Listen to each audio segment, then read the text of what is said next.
성 빈센트 페레르는 교회에 가장 주목할 만한 성인 중 한 사람이었으며 최근에는 그가 현재의 인물들, 예를 들어 윤석열 대통령과 관련된 예언을 남겼다는 추측이 제기되고 있습니다. 이러한 추측은 앞으로 며칠 안에 불길한 일이 일어날 것이라고 믿는 여러 사람들에게 두려움을 불러일으키고 있습니다.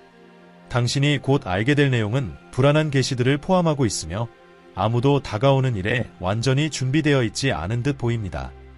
빈센트 페레르는 도미니코회 소속의 유명한 선교사로 1350년 1월 23일 발렌시아에서 태어났습니다. 그는 그리스도의 교회를 강화하는 데 기여했기 때문에 건축업자들의 수호성인으로 존경받고 있습니다. 그의 축일은 4월 5일이며 교회 역사상 그만큼 주목받은 성인은 많지 않습니다. 생애 동안 빈센트는 수많은 유대인, 특히 랍비들과 무슬림을 기독교로 개종시켰습니다.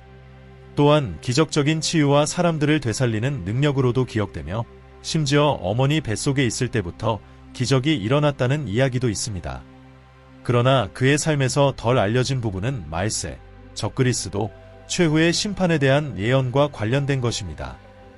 이 묵시록의 천사가 말한 세상의 종말과 우리가 다가오는 도전에 어떻게 대비해야 하는지에 대해 무엇을 밝히고 있을까요? 이 잊혀진 예언들을 탐구하기 전에 먼저 성 빈센트 페레르의 젊은 시절에 대해 알아봅시다. 미래에 대해 알고 싶다면 지금 영상 아래의 구독 버튼을 클릭하고 다음에 나올 게시들을 놓치지 않도록 하세요.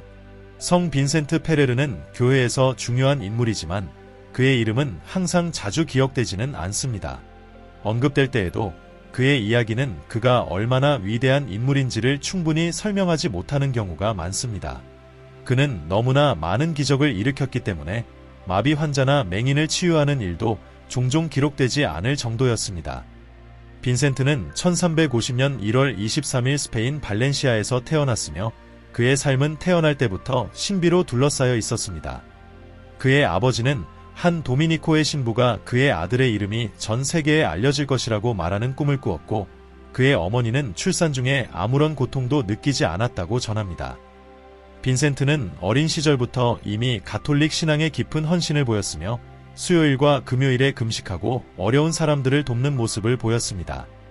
8살 때 그는 역사와 문학을 공부하기 시작했으며 14살에는 종교와 철학에 심취하게 되었습니다.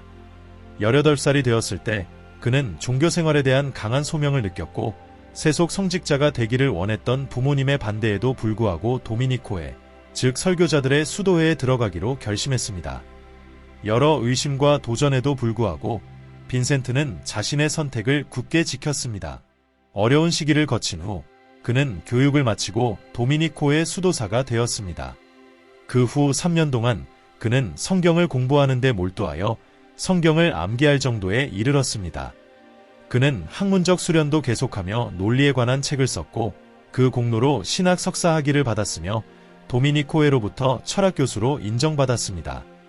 성 빈센트 페레르는 설교자로서 명성을 빠르게 쌓았습니다. 그는 예언뿐만 아니라 성경, 교부들의 가르침, 철학에 대한 방대한 지식으로도 존경받았습니다. 그의 명성이 너무 커서 그는 바르셀로나에서 강의하도록 초대받았고 이후에는 레리다 대학에서 신학 최고학위를 받고 박사 칭호를 받게 되었습니다. 그 후 20년 동안 빈센트는 잉글랜드, 스코틀랜드, 아일랜드, 프랑스, 스위스, 이탈리아와 아라곤 및 카스티아의 스페인 지역을 포함하여 유럽 전역을 끊임없이 여행하며 복음의 메시지를 전했습니다. 그는 뛰어난 설교자로 두각을 나타냈으며 설교에서 항상 간단하고 명확한 언어를 사용하여 사람들이 쉽게 이해할 수 있게 했습니다. 성 빈센트 페레르는 그의 접근성 있는 메시지 전달 방식으로 매우 인기 있는 인물이 되었습니다. 그의 업적과 그가 이룬 수많은 기적들을 모두 자세히 설명하려면 많은 시간과 공간이 필요하지만 우리는 그의 가장 인상적인 업적과 예언 몇 가지에 집중할 수 있습니다. 이러한 업적과 예언들은 오늘날에도 교회 내에서 큰 감탄의 대상이 되고 있습니다. 이 여정을 마친 후 당신은 성 빈센트를 기도에 포함시키고 그의 중재를 구하고 싶은 영감을 받을 수 있습니다. 그의 기적은 너무나도 많고 인상적이어서 그가 더 널리 숭배되지 않는 것이 놀라울 정도입니다. 그의 삶과 기적적인 업적에 대해 더 많이 알게 되면 그는 역대 최고의 성인 중 한 명이었으며 12사도와 비교될 정도로 위대했고 첫 번째 사도라는 칭호에 걸맞은 인물임을 깨닫게 될 것입니다. 그는 초기 그리스도의 추종자들 이후 가장 많은 기적을 일으킨 인물로 평가받습니다. 성 루이스 베르트란에 따르면 빈센트 페레르의 가르침은 엄청난 수의 기적으로 확인되었습니다. 베르트란은 빈센트가 사도들 이후 모든 성인들보다 더 많은 기적을 행했다고 믿었습니다. 그의 시성 과정에서 교회는 공식적으로 약 1000개의 기적을 인정했지만 일부 역사학자들은 빈센트가 20년간의 사역 기간 동안 하루 평균 8개의 기적을 행했음을 감안할 때 이 숫자가 훨씬 더 많을 수 있다고 제안합니다. 이는 총 기적 수를 58,000건 이상으로 추정할 수 있습니다. 성 빈센트 페레르에 대한 기록들은 초자연적인 사건들로 가득 차 있으며 그와 동행한 사람들은 그가 하루에 8개 이상의 기적을 행하는 것을 자주 목격했다고 전합니다. 테시아의 주교는 자신이 목격한 기적들이 너무 많아 기록할 수 없을 정도로 많았다고 말했습니다. 마찬가지로 빈센트와 1년 넘게 함께한 한 증인은 그가 미사 후 자발적으로 환자들을 치유했으며 그로 인해 도움을 구하러 온 사람들에게 위로와 기쁨을 주었다고 증언했습니다. 다른 위대한 성인들처럼 성 빈센트 페레르도 중병에 걸린 사람들을 치유하고 마비 환자들을 걷게 하고 심지어 죽은 자를 되살리는 등 주목할 만한 기적을 일으켰습니다. 그중 한 경우에는 울지 마십시오. 그녀는 죽은 것이 아니라 잠들어 있을 뿐입니다. 소녀야, 일어나서 음식을 먹어라 라고 말하며 죽은 이를 되살렸습니다. 그는 이어서 여기서 일어난 일을 아무에게도 말하지 마십시오라고 덧붙였습니다.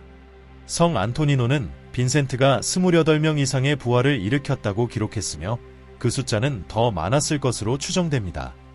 치유 외에도 빈센트는 기억할 만한 다른 기적들을 행했습니다. 코나스 근처에서 그는 성경에 나오는 오병이어의 기적과 유사한 기적을 일으켜 매우 적은 양의 음식으로 수천 명의 사람들을 먹였습니다. 또한 그는 자연의 요소를 통제하는 능력을 보여주었는데 팔마 근처에서 폭풍을 진정시키고 베시에에서 홍수를 막아냈습니다. 그의 명성은 여기서 멈추지 않았습니다. 많은 사람들은 그가 단 한마디의 말이나 단순한 손길만으로도 악마를 쫓아낼 수 있다고 말했습니다. 그의 삶에서 가장 인상적인 측면 중 하나는 그가 유럽 전역을 여행했음에도 불구하고 언어 장벽이 전혀 문제가 되지 않았다는 것입니다. 그가 어디에 있든 사람들은 그가 마치 그들의 모국어로 말하는 것처럼 그의 말을 이해했습니다. 이 초자연적인 능력은 그의 신성한 사명의 일환이었습니다. 성 빈센트 페레르는 또한 자신의 기적의 힘을 다른 이들에게 전할 수 있는 능력으로도 알려져 있었습니다. 때때로 누군가 그에게 도움을 요청하면 그는 동료에게 이렇게 말하곤 했습니다. 오늘은 내가 너무 많은 기적을 행해서 피곤하니 대신 내가 이 기적을 행해보라.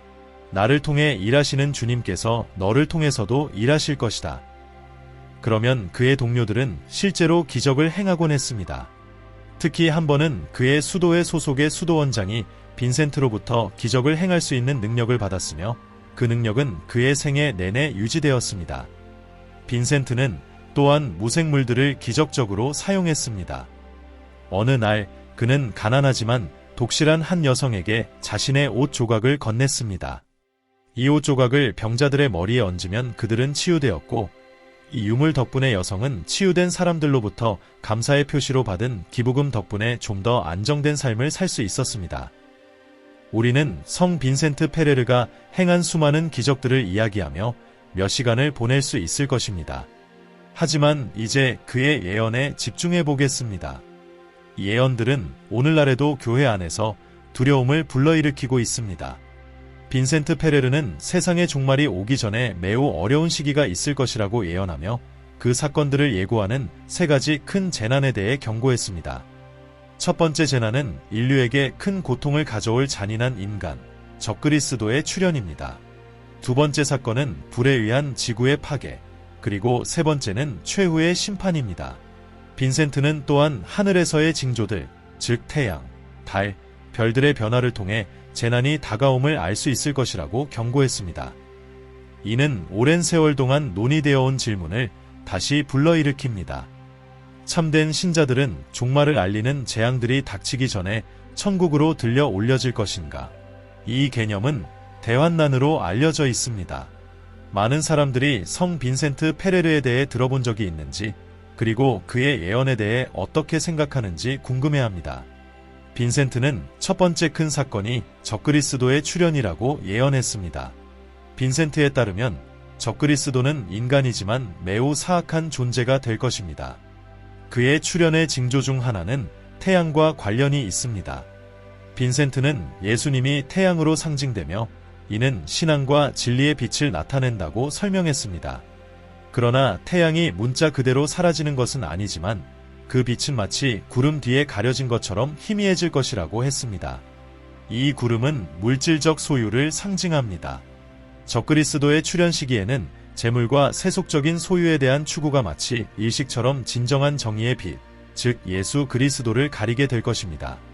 그 결과 이 빛을 유지하는 신앙과 선행이 사람들 사이에서 약해질 것입니다.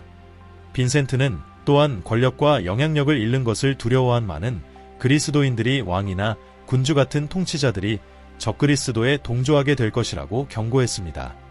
마찬가지로 자신의 지위를 잃을까 두려워하는 종교 지도자들, 그리고 부와 명예를 추구하는 다른 성직자들도 신앙을 저버리고 적그리스도와 연합할 것이라고 했습니다.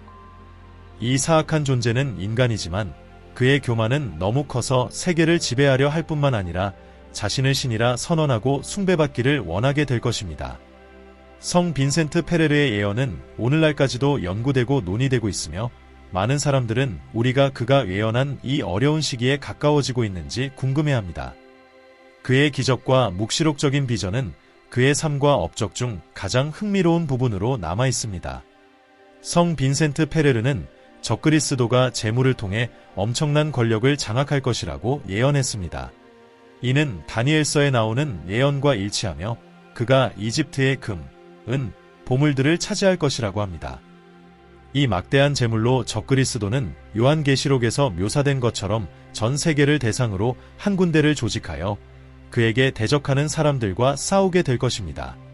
또한 빈센트는 적그리스도가 금, 은, 명예를 미끼로 사용해 여러 나라를 유혹하고 그 대가로 그들의 지지를 얻을 것이라고 경고했습니다. 빈센트 페레르는 재물이 사람들에게 부정적인 영향을 미쳐 정의의 태양, 즉 신앙을 상징하는 태양을 가리게 될 것이라고 경고했습니다. 물질적 소유가 더욱 매력적으로 보이게 되면서 신앙의 빛은 약해지고 도덕적 사무로의 부름은 침묵하게 될 것입니다. 그는 또한 달에 대한 징조를 언급했는데 이는 교회와 그리스도인들의 연합을 나타냅니다. 마치 달이 주기적으로 변하는 것처럼 빈센트는 교회가 원래의 가르침에서 벗어나 교만, 허영, 과시로 인해 타락하게 될 것이라고 예언했습니다.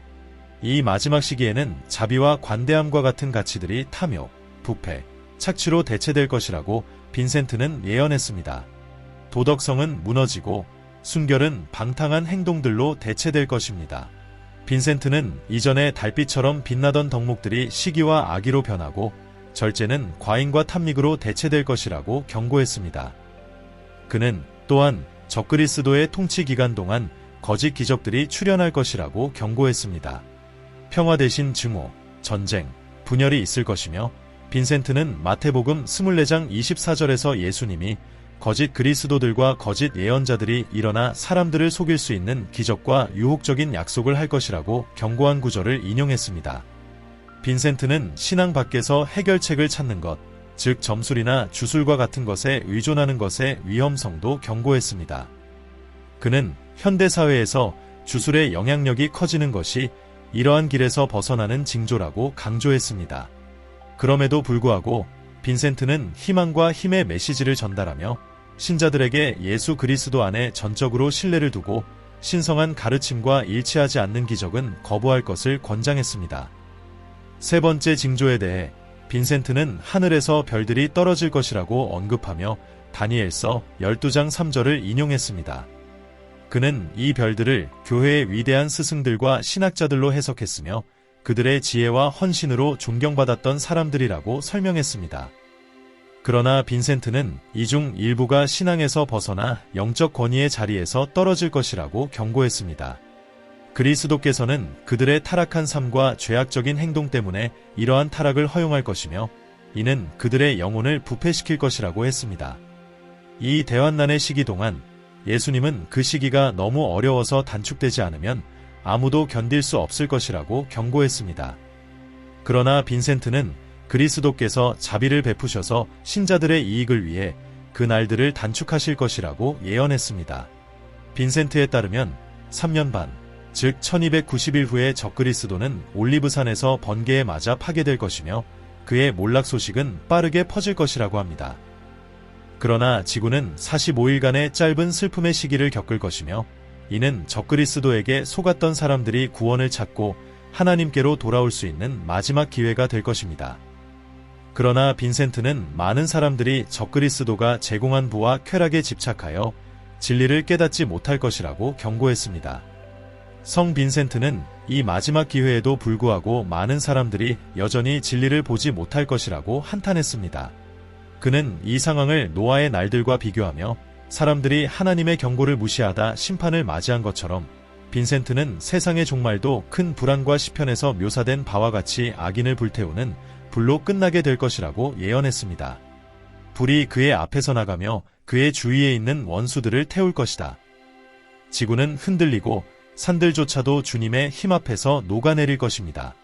이러한 예언들과 함께 성 빈센트 페레르는 사람들에게 긴급하게 행동할 것을 촉구하며 참회하고 자신을 상처 입힌 사람들을 용서하고 부당하게 얻은 모든 것을 돌려주고 신앙에 따라 살며 하나님에 대한 믿음을 고백하라고 요청했습니다.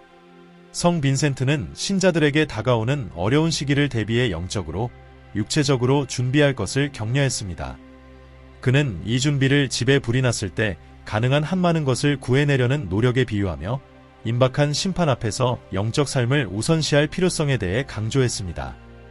빈센트가 제기한 중요한 질문 중 하나는 왜 하나님께서 적그리스도가 그렇게 많은 고통을 야기하도록 허용하시는가에 관한 것이었습니다. 그는 지혜서의 말씀을 인용하며 인간이 죄를 짓는 그 동일한 것들로 인해 시험을 받을 것이라고 설명했습니다. 즉, 하나님께서는 사람들이 스스로 추구하는 욕망과 유혹으로 인해 시험받도록 허락하신다는 것입니다. 빈센트는 또한 신자들이 적그리스도의 유혹에 저항할 수 있는 방법을 제시하며 물질적인 부를 거부하고 영적인 보상에 집중할 것을 권장했습니다.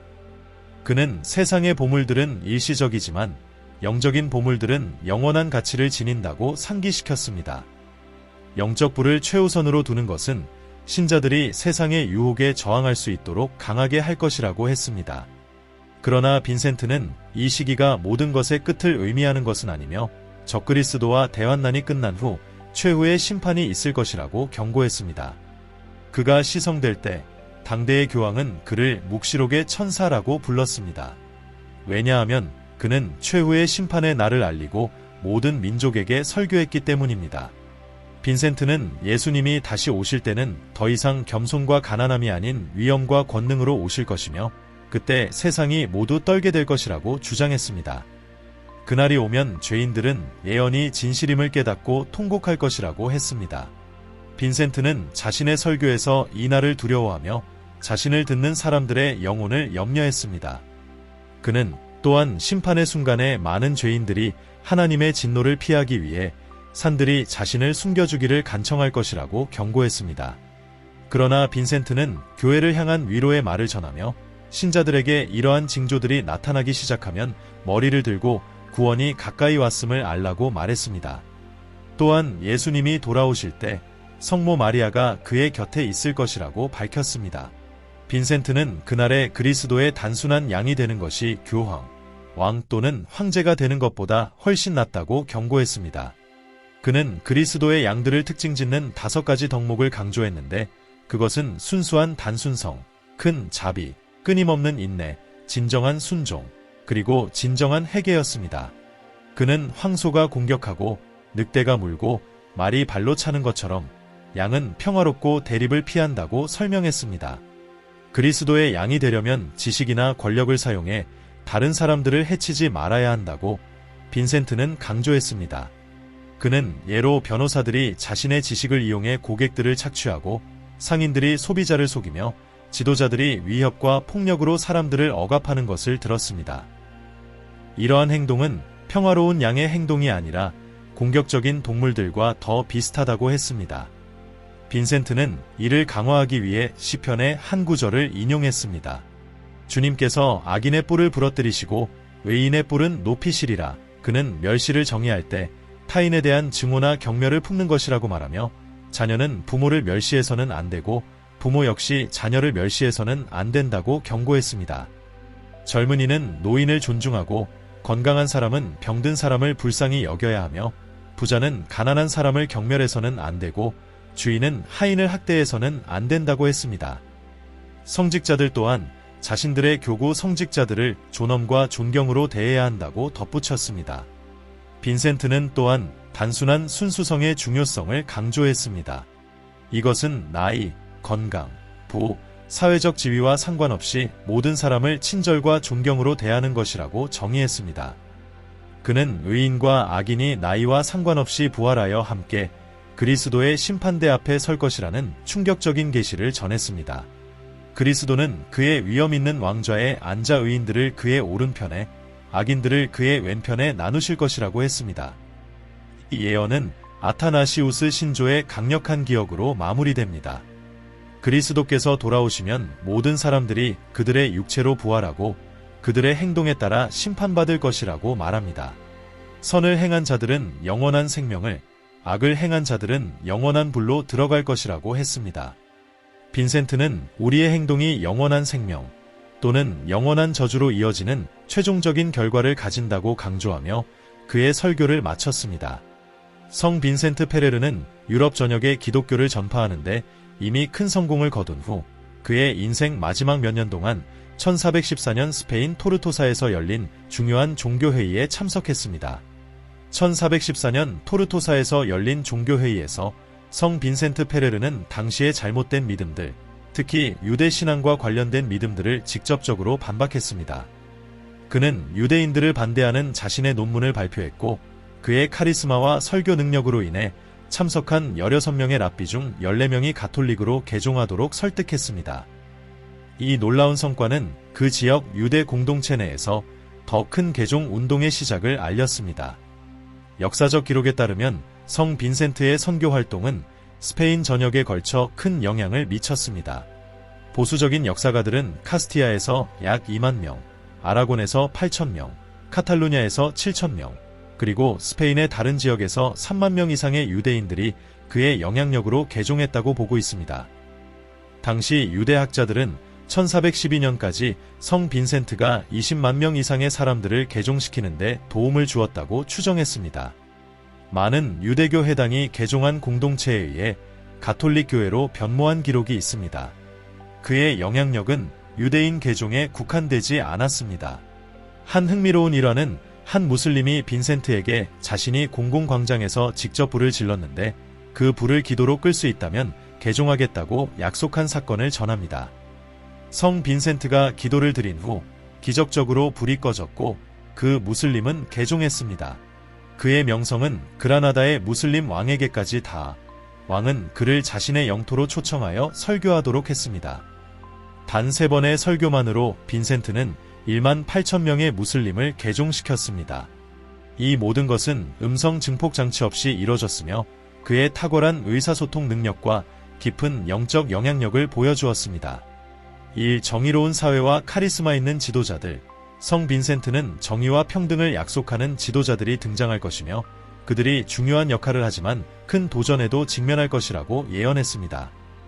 윤석열 대통령은 경제와 사회개혁에 집중하면서 많은 사람들에게 불평등 해소와 한국 경제 강화에 힘쓰는 인물로 평가받고 있습니다. 그러나 동시에 그의 정책과 리더십에 대한 비판도 적지 않습니다. 이 통합과 분열을 동시에 일으키는 지도자, 빈센트는 카리스마로 대중을 이끄는 동시에 깊은 분열을 초래하는 지도자를 언급했습니다. 한국에서 윤석열 대통령은 특히 보수층의 강력한 지지를 받지만 그의 정책들은 진보 세력의 강한 반발을 사며 사회의 양극화를 심화시키고 있습니다. 3. 부패한 정부의 부상과 몰락. 빈센트는 정의를 약속한 정부들이 부패와 관련된 혐의로 무너질 것이라고 예언했습니다. 한국에서는 여러 전직 대통령들이 부패 스캔들에 휘말렸으며 윤석열은 이러한 과거를 반성하며 국민의 신뢰를 회복하려는 노력을 이어가고 있습니다. 그러나 그는 여전히 과거 정부의 부패 문제와 관련된 조사를 주시하고 있습니다. 4. 대중봉기와 사회적 분열. 성 빈센트는 노동계층이 통치자들에 맞서 일어설 것이라고 예언했습니다. 윤석열 대통령은 특히 노동자들과 노조들로부터 경제적, 노동 환경 개선을 요구받고 있으며 그의 정책들이 사회적 갈등을 심화시킨다는 비판을 받고 있습니다. 5. 위기 전의 평화 시기. 빈센트는 겉으로는 평화롭고 번영하는 시기가 오고 이후 갈등과 어려움이 닥칠 것이라고 예언했습니다. 한국은 최근 몇 년간 급격한 경제 성장을 이루었지만 남북 관계의 긴장, 내부적인 불평등 문제, 경제 성장 둔화와 같은 도전 과제들이 미래에 대한 우려를 낳고 있습니다. 이러한 예언들은 현재 윤석열 대통령의 지도하에 있는 한국의 현실을 반영하며 성 빈센트 페레르가 경고한 많은 도전들이 오늘날의 한국 상황과 놀랍도록 맞아떨어집니다. 성 빈센트 페레르는 1419년 4월 5일 브르타뉴에 반해서 69세의 나이로 세상을 떠났습니다. 그의 유산은 1455년 6월 3일 교황 칼릭스투스 3세에 의해 시성되었으며 매년 4월 5일에 그의 기념일이 가톨릭 교회에서 기려지고 있습니다. 이 콘텐츠가 마음에 들었다면 채널을 구독하고 화면에 나타나는 다른 영상들도 확인해보세요.